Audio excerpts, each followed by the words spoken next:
All right, let's talk about something we all use every single second, but probably don't think about much: electricity. Today, we're going to trace the incredible, almost invisible journey it takes to get from where it's made all the way to the outlet right next to you. It's a system that works at nearly the speed of light, and honestly, it's one of the true marvels of our modern world. So let's jump in. I mean, really think about it. You flip a switch and boom, light, instantly.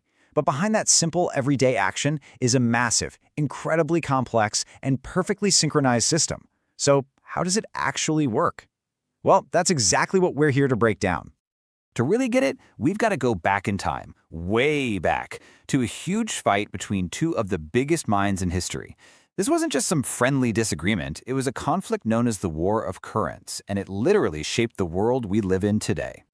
So you had Thomas Edison on one side, right? He was all about direct current, or DC. And it worked, kinda. The big problem was you couldn't send it very far. Then you have Nikola Tesla, the visionary, pushing for alternating current, or AC. And yeah, Edison got a head start, but these inventions you see here, especially that transformer and Tesla's AC motor, they were total game changers. They're the reason AC became the king. So what was AC's secret weapon? It's all about this idea of transforming. You could crank the voltage way up to send it over super long distances without losing much power. And then, this is the magic part, you could step it right back down to a safe level for your house.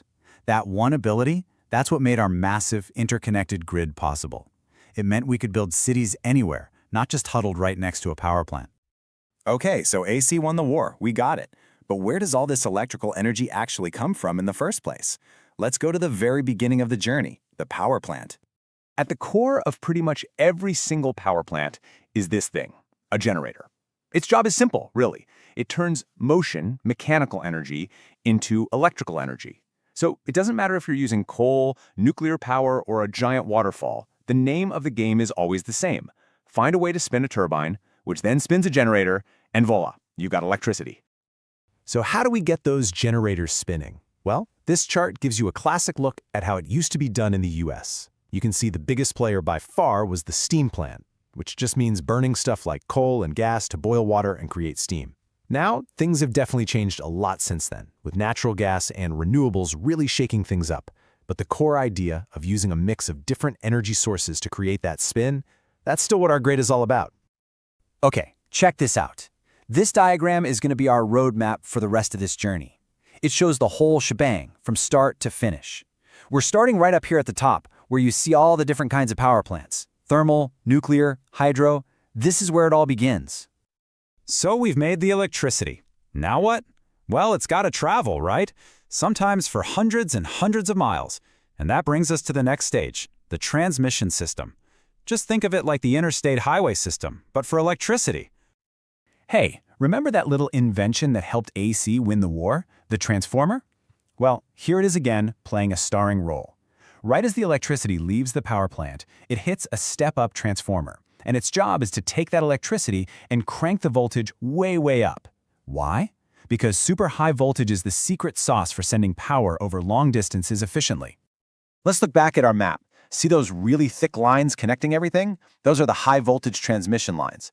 And we are talking about insane amounts of voltage here, from 115,000 all the way up to 765,000 volts. If you think of voltage like water pressure, this is like a fire hose at maximum blast. That insane pressure is what lets power from a dam out in the middle of nowhere light up a city hundreds of miles away. Now, this is a really important point to get straight. You've got transmission and you've got distribution. They're not the same thing. Transmission is the long-haul trip on that high-voltage superhighway. Distribution, that's when the power gets off a highway and starts taking the local roads to get to your neighborhood. The big difference is the voltage. Okay, so we've generated the power. We've shot it across the country on the superhighway. Now for the last mile, or the last few miles anyway. Let's look at how that super high voltage electricity gets tamed and delivered safely right into your home. All right, back to our roadmap here. We're moving down the diagram away from those big transmission lines and into what's called a distribution substation. This is basically the off-ramp from the electrical highway. This whole stage is basically the opposite of what happened back at the power plant. The super high voltage power comes into the substation and these huge transformers step it down to a much safer level. From there, it travels on the distribution lines you see on poles in your neighborhood until one last little transformer, maybe that gray can on a pole or a green box in your yard, steps it down one final time.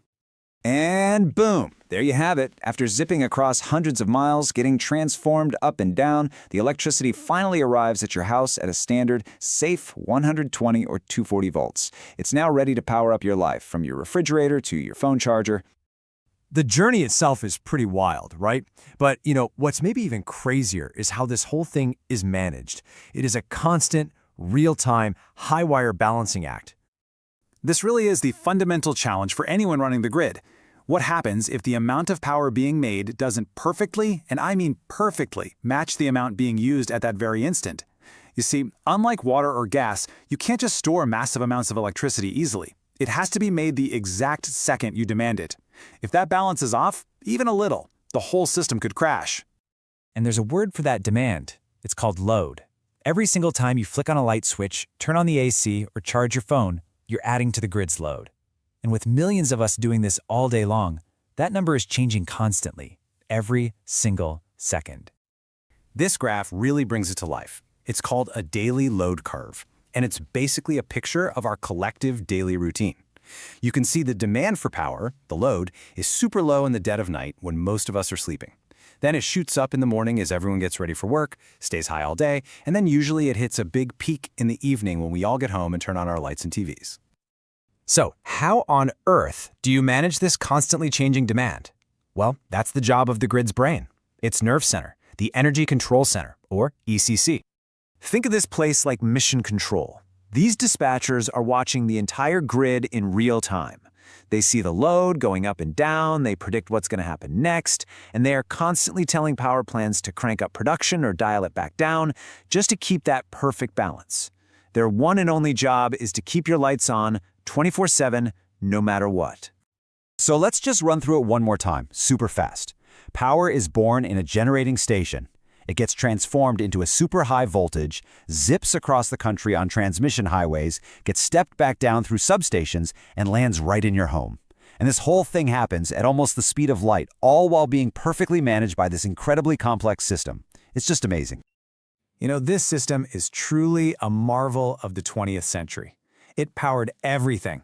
But now, as we're looking at a future with electric cars everywhere and tons of solar and wind power, you have to ask, is the grid we have now ready for what's coming next? That's a great question, but maybe one for another day. Thanks for joining me.